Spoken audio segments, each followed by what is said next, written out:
The Pakistan Super League is in the spotlight thanks to the Indian Premier League. With yet another auction approaching, certain players have made a beeline for the PSL instead, which means no IPL for them. Faf du Plessis and Moeen are heading to the neighbouring country, while Aussie Glen Maxwell put up a goodbye post, a goodbye to the IPL. And the possibility of PSL, of course, is pretty high. So why this move and what does it really say?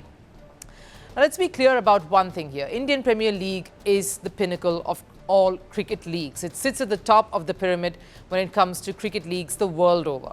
We here at Firstpost have showed you enough evidence as proof of that, whether you look at the level of competition itself, how lucrative it all is, the exposure players get here, the intensity of the tournament itself, brand value, engagement, viewership, sponsorship.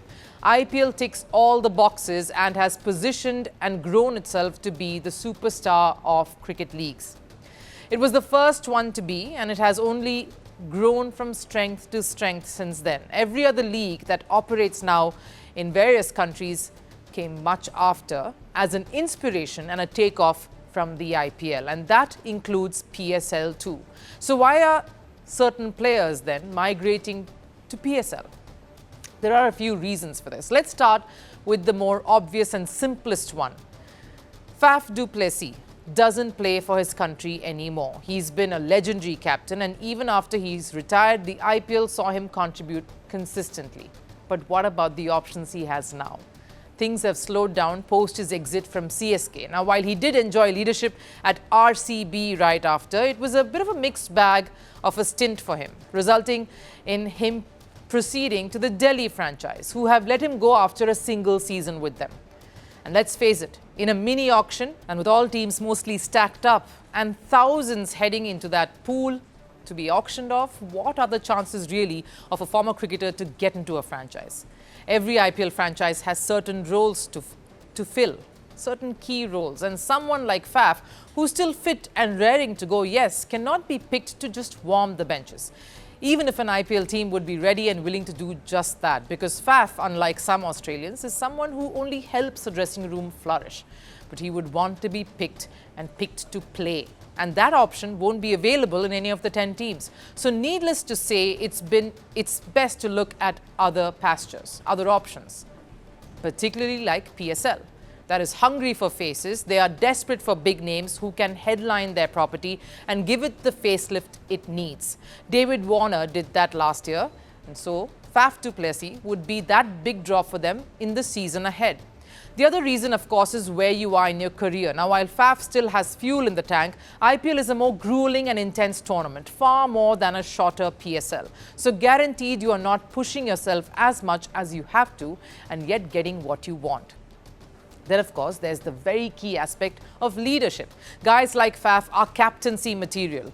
Again, something that PSL will take in with open arms. Then there is someone like Moeen, who really seems to be out of the scheme of things, in the fringes. So instead of going unsold at the auction, which seems to be a high possibility, Moeen wants a chance to play. And could these players see another Aussie star in Glen Maxwell joining the ranks? He too dropped the bomb, neatly packaged in a thank you note to the IPL on his social media platform.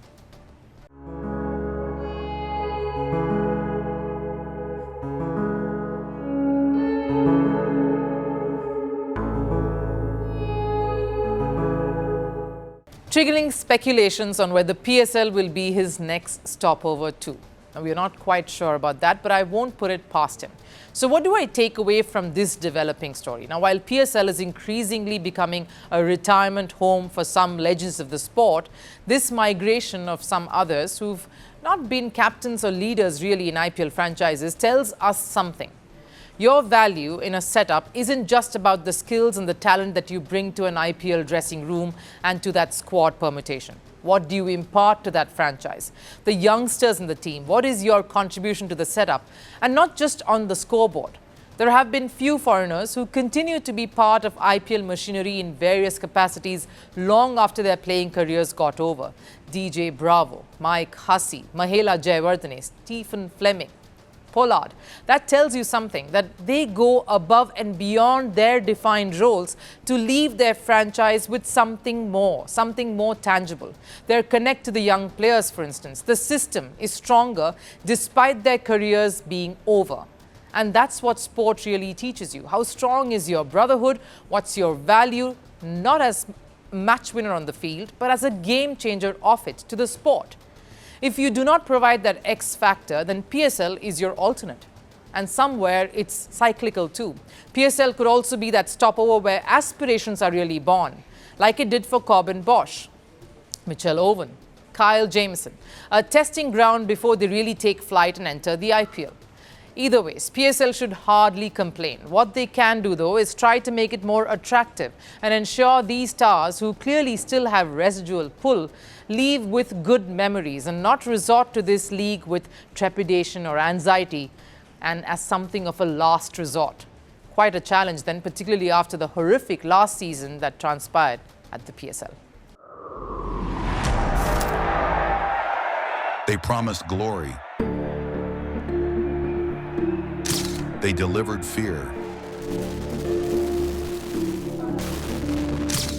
They shaped nations. They scarred generations. From brutal purges to propaganda machines, from stolen power to violent falls from the throne. Welcome to The Dictator, a series that strips away the myth and then exposes the men behind the tyranny. History remembers their power. Firstpost reveals their truth.